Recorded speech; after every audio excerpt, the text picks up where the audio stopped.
Ready?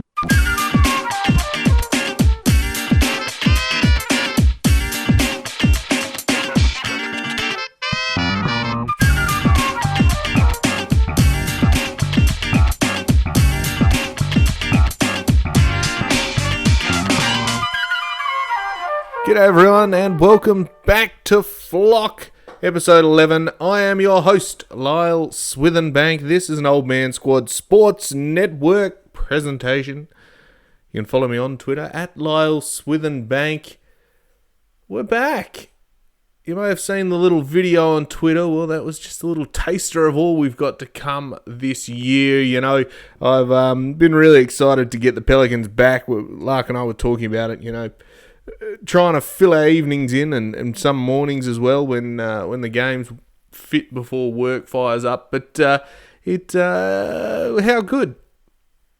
Pelicans basketball is back. You know, we've been sort of being drip fed some Pelicans content through the media day and the like and through training camp and that's all well and good. But what we wanted to see was Pelicans basketball. And that's what we got today. The Pelicans took on the Orlando Magic. What a horrible time to start the game. I think it was 12:30 local time. It was 1:30 a.m. for me. But, you know, that's all part of it. And through the magic of television, we made it work. The Pelicans took on the Orlando Magic. They defeated them 106-104, a heart stopper. We nearly Pelicansed it, which was exactly what we thought was going to happen. We're going to have a chat about that today. We'll break down what we liked, what we didn't like, and what more we want to see. And a notable absentee. So, let's get into it. So, the game was a tale of back and forth, I'd say. The first quarter, despite issues with the broadcast, we managed to get through. I guess it's as Todd Graffinini said, who came on to the broadcast as the radio host. They eventually got the broadcast stream through along with Aaron Summers hosting that one. It's preseason for everyone. There was issues with the score coming up. There was the sound dropping in and out. But, you know, all in all, it was preseason. Game one. We'll work all this out, and no doubt when the new TV network goes live, that's going to be a whole heap of teething issues as well. But we'll be patient because we know what we're going to get. And, you know, we persevere. It's preseason. We're all getting the rust out. So, starting lineup of this game, the Pelicans were led by Zion Williamson, Herb Jones, Daniel Tice in the middle, CJ McCollum, and DeJounte Murray. So Tice and DJ debuting for the Pelicans. Fantastic to see, along with a couple of the bench guys as well, of course.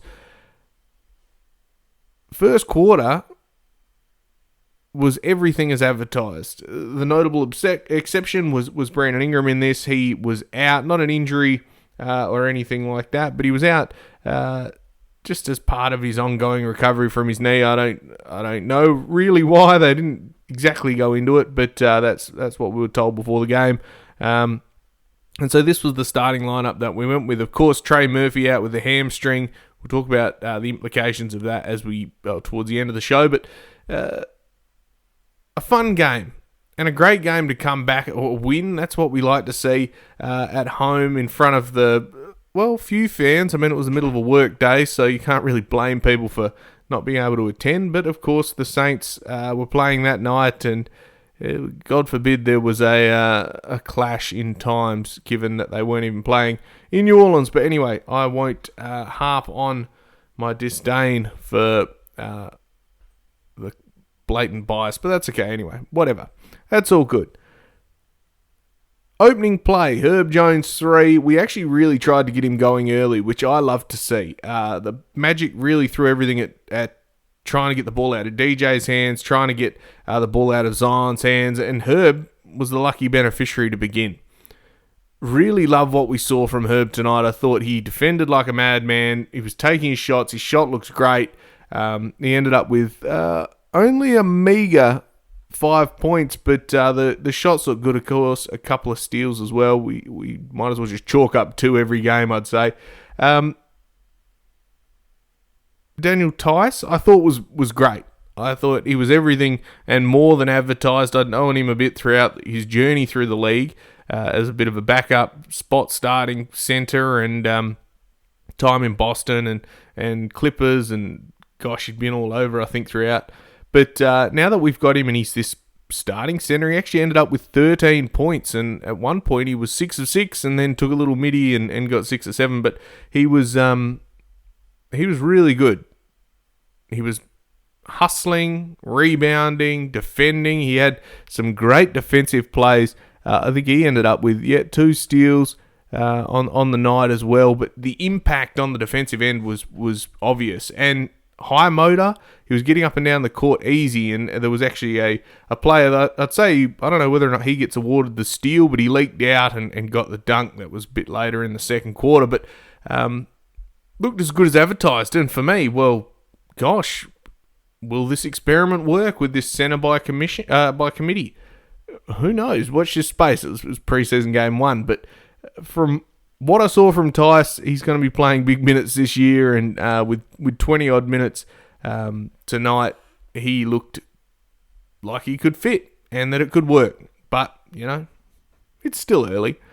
Who else was in there? We had CJ McCollum. He had 9 points. This was a game where everyone struggled from 3 except Jordan Hawkins.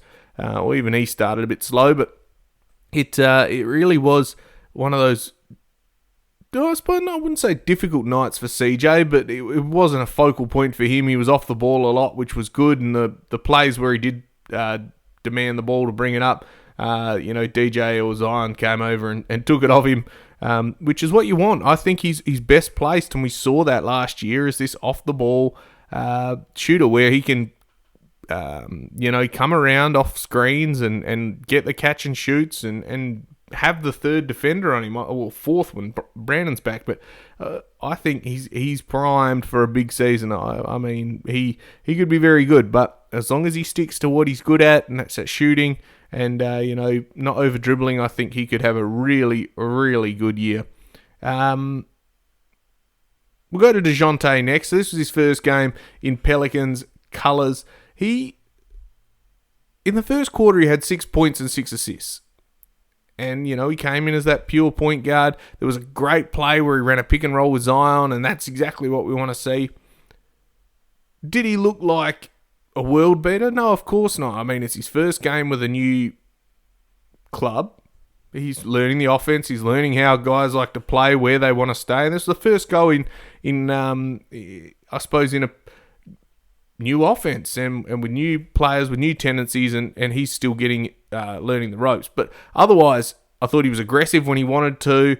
There was some shots that I'm sure he would love to take back, that I'm sure he would make 9 times out of 10. But otherwise, I loved his ability to drive into the paint. That little pull up is pretty tough. He's got the BI-esque mid-range shot. I think the 3 will fall a bit more, once we get the rust out a little bit. But otherwise, he was finding players. He was making the correct pass. And I think as guys get used to playing with one another, he's going to be really important. And getting a point guard, that's what we asked for. So that's what we've been delivered. And he looked as good as advertised. 6 points, 3 rebounds, and 6 assists in about 17 minutes, which... got no problem with that. He's long, he's athletic, and I look forward to him leading us to some more wins.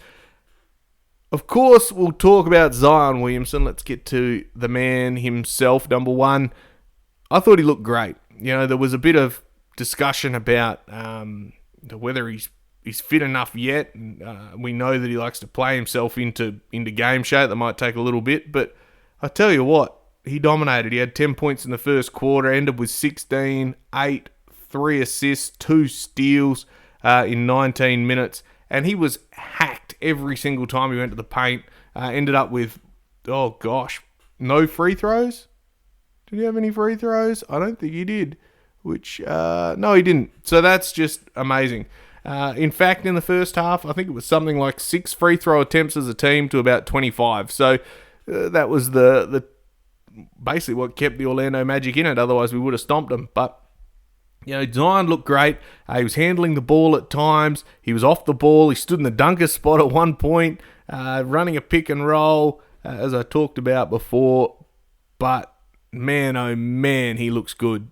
He looked like a man amongst boys in that game, and absolutely hammered them. And for me, that's what you want to see. He's on the revenge tour, right? I think it really stung him that he didn't get to play in the playoffs.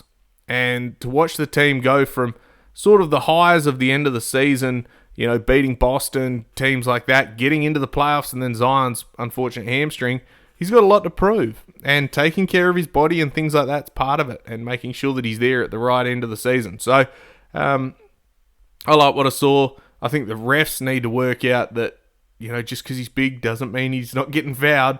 And just because he makes it doesn't mean he's not getting fouled. But even the refs are in preseason, I guess.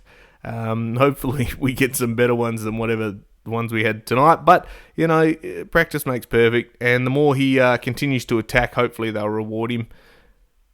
Other notable players was Jordan Hawkins in this one. Came off the bench, had 18 points, led the team in that. And man, oh man, he looked awesome. Anytime he touched the ball, it looked like he was going to do something. He was aggressive. The jump shot looks great. He was fouled on a 3, hit a couple of free throws. He was great. And I think that's how he realizes he's going to get minutes. Trey's injured. He's done his hamstring. He won't be back until probably the end of November or start of December. Hopefully sooner. They've said reassess in 3 weeks, but a hamstring's 4 to 5. And every time it feels good, you then give it another week. That's always the rule. It should be the rule. We'll see what happens. But so Hawk's going to get some minutes. He's going to be able to fill in some Trey minutes, and we're going to need that shooting. He was excellent. Aaron Summers talked about it on the broadcast that she asked Hawk, "Oh, I heard you've been in the gym," and he said, "Yeah, I have," and then walked off. And that sort of just watch. Look what I've been doing. Of course, I have been. That drive that he's going to improve. Well, man, oh man, I'm excited to see how that's going to go. But he was great, and he had a great block. He was up and down the court, and a couple of assists. He had 2 blocks, in fact. One of them was awesome. Right when they were talking about him going in the gym in the off season, he jumped up and blocked it and wanted to really work on that defense in the off season. He looked good. I'm really excited to see what Hawk can do, and I think, he played 21 minutes tonight. I think he's going to be playing some big minutes for us this season, and he takes that jump as that consistent shooter and consistent guy off the bench. Well, look out, league. He's gonna give some defenses some trouble. Jeremiah Robinson Earl is sort of I guess he was the backup center between him and Eves Missy. We saw a lot of Eves Missy in the third quarter. He had 5 or 6 fouls. He had 3 in about 2 minutes. Eves is going to, he's a work in progress. We knew he was going to be raw, but he had some nice little up and unders. He tried to block everything. He was attacking. He does fall down a little bit. I assume he's jumping too much and just getting caught off balance, but hopefully he can stay up. He's got to learn where to be on the court and when to hunt and when not to hunt. But at the moment, he's an athletic young guy who can block the hell out the ball and dunk it. So, that'll come. I think he'll spend a bit of time down with the squadron this year. But, if he's as quick a learner as they're saying, well, perhaps by, January, February, we're seeing him back up with the main team and carving a rollout. But we'll see. Jose was great off the bench again. He had 7, 4, 5 assists, 2 steals, and a block. He was everywhere. And he did a Jose Alvarado steal. The old GTA. He was everywhere. And as always, Jose's great. I can't fault how he played. I thought he was really good. Of course, there's rust, there was turnovers, things like that. But otherwise, I thought he brought the intensity, good change of pace, and great backup to DeJounte. And I think he's going to also have a big season this year after signing that extension, getting him up to $16 million. I think he's going to be flying. Who else was good? So Jeremiah, I briefly mentioned him. He came off. He was okay. He's got to really rebound a bit more. Five rebounds, 5 points in 18 minutes. If you're out there as that backup centre, mate, I need you to go in there and grab it. Even if you're playing at the 4, go up there and grab that rebound, get 2 hands on it, and make sure you secure it. You've got the length, you've got the athleticism. He did a fantastic dunk later in the game, but if he's going to be playing this year, well, he's going to have to clunk those rebounds. We had Javonte Green, the new signing from Chicago. He was good. Brings a lot of intensity. Bit of Najee-esque, shall I say. Probably, maybe not skilled, but definitely got that dog in him. He got done for a charge and then kicked the ball and got a tech. So that was a great start to his Pelicans career. But, he looks like a guy that Willie Green's going to burn some minutes with this year. I think he is exactly what Willie Green likes, brings the defense. We've seen this story before, so watch this space as Javonte Green, he brings, as he gets some minutes. And, we're going to scratch our heads at times, I think. But if he keeps playing hard, well, who knows? Maybe he'll carve himself out a role. As we got through the game, the guys sat down in the second half, all the starters and key rotation guys, and we saw the young guys come out. Matt Ryan got a run. Didn't score. They were really onto him. We saw Crusher. We saw Kane. We saw Reeves, our second round pick. He played 12 minutes, didn't score. We had Malcolm Hill up from Birmingham. He is with the team at the moment, and he was great. He basically led us down the stretch. Unfortunately, we were up by 8 points and then proceeded to, with about 20 seconds to go, and proceeded to have to go to free throw shootouts, play the foul game as teams went back and forth, which was not ideal. Would have been good to close it out. And shout out to Graf, who, was rubbing his forehead when they were doing a challenge late in the game. And gosh, it was just later, the game was ready to put a pin in it. Everyone wanted to go home. We saw at the bench at the end, when they missed a free throw, that everyone was celebrating because I think they were just ready to go home. It was the middle of the afternoon. We didn't need overtime. Everyone had got what they needed out of the game. One thing who I will mention is Carlo Makovic didn't play that much and wasn't the first center off the bench. They went with Eves over him, which I thought was interesting. Of course, Eves Messi was the top draft pick this year for the Pelicans, so maybe that's where it comes in, and he needed to get a run before Carlo did. But again, I would love to see a bit more Carlo Makovic. I think he has got a lot of talent. He looked like he was just a little bit lost out there in this one, and maybe it's because he sat for so long and wasn't ready to rock, but got done for a legal screen that was just a guy flopping. If you're flopping in preseason, you need to take a good hard look at yourself. And Carlo then, gets pinged, and it was a turnover, and unfortunately, that was pretty much it for Carlo. He had 2 rebounds, didn't really do much else. But I think he's gonna be an important piece this year as well. I think he brings athleticism and motor as well, that perhaps, and a bit of size that maybe Tice doesn't have. But I'd like to see Carlo play a little bit more, and we'll go from there. So, 3 key takeaways from the game. Number 1, Zion looks as good as advertised. They talked about Zion being in shape, looking great, dominating. That's what he did. He had 16 points in, not very much playing time. He only played 19 minutes, 16 and 8, 3 assists and 2 steals. Well, what's that? If he played, 30 minutes, what did he get? 25, 30? He was dominating. And he wasn't the tallest guy out there, but he played exceptionally. And if we're going to see that, Brandon Ingram comes back, and Brandon's going to be shooting threes like they talked about at Media Day and throughout the training camp, there's going to be some space for him. But there's just going to be more weapons out there that I'm really excited to see Zion in this offense with a point guard, with BI playing there, with CJ off the ball. He looks great. And, man, we're in for a big season, I think. Health is always going to be the great equaliser, but if we can stay healthy, well, who knows? I don't want to go too soon, but I'm excited from what I saw from him. Key takeaway number 2 is the gang rebounding. We're going to be leaning right into that this season. That's going to be interesting as we continue to go through the season. For us, we had 10 offensive rebounds, which I love to see. And the overall total rebounds, we lost 40-44, and that was not a big team. Wendell Carter Jr. went down for the Magic towards the end of the game. But we need to be sure that we're going up and crashing the glass. You can't have guys, Zion led us with rebounds. He had 8, 2 from Tice, 3 from McCollum, 3 from Murray, 5 from Earl, 1 Hawkins, 4 Alvarado.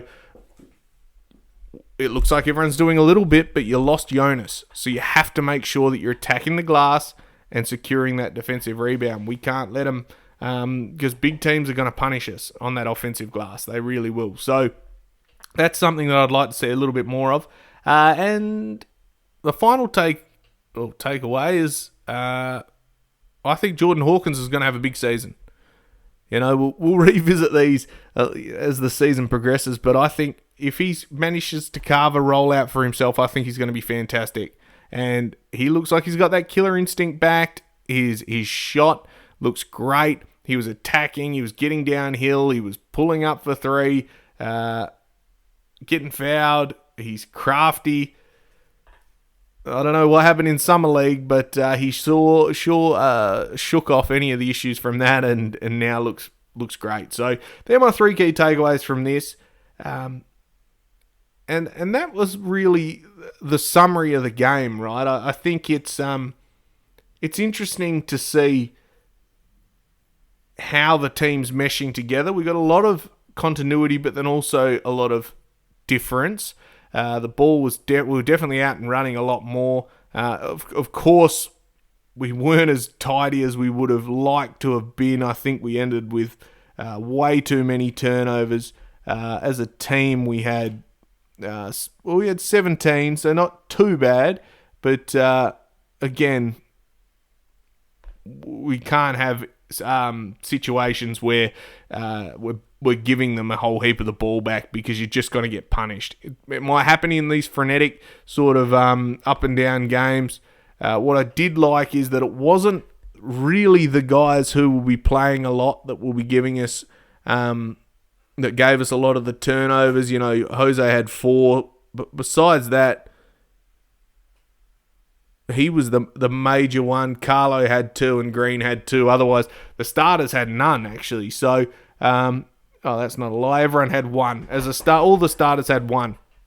And I think I can afford the starters to have 1 turnover a game. Of course, they only played half a game, but making sure we take care of the ball, particularly when you're playing small, is going to be really important, because you don't have the ability to crash the offensive glass quite as much or as easily, particularly against some of these big teams in the West. So I'm looking forward to seeing what happens. I think there's plenty to take away from this, but of course, we get another opportunity to take these guys on Friday, which is Saturday morning for me, which is a bit of a better time frame. I don't mind that at all. 7 a.m. for me, which I suppose makes it 6 p.m. Central Time, I guess, based on my calculations, unless your daylight savings has kicked in, but I haven't checked yet. So, all in all, good win. We're on the board, 1-0 in the preseason. We love to see that. I think we might put a pin in it there. Of course, plenty more Pelicans coming. There's plenty more coming with Flock as well. Make sure you go and follow at Old Man Squad on Twitter. They will follow you back. There's heaps going on. The Old Man Squad Sports network run by Dan Besbris has been going gangbusters. We're getting more and more shows. Fantasy Basketball International's just come on board. Guys from all over that we know and love are all joining, so you can get all your different content there. There's a Discord group, which I think is going to be announced soon, so if you want to be talking to me or carrying on or talking to any other, then that is the place. But I'll share all those details as I know more. Otherwise, this has been an Old Man Squad Sports Network presentation.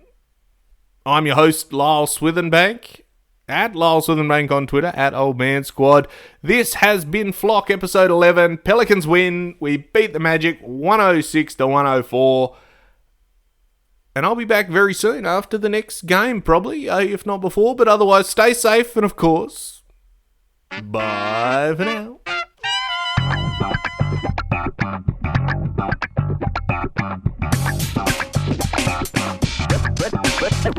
Ready?